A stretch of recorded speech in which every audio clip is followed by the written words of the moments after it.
Вы все еще заводите собак в своих домах, тогда это видео для вас. Вот собака, и человек берет мазок. Вот микроскоп, и заглядываем, и что мы там видим. Но, думаю, тут без лишних комментариев. Все ясно и все понятно. Собаки являются переносчиками различных болезней. Они также переносчики так называемых глистов. И нужно отметить, что ислам запрещает то, чтобы вы держали свою собаку у себя в доме.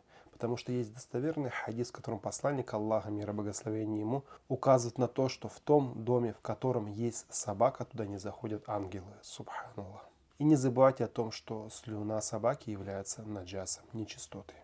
Поэтому, заводя собаку, для себя запомните, что она не может жить в вашем доме, она будет жить на придомовой территории.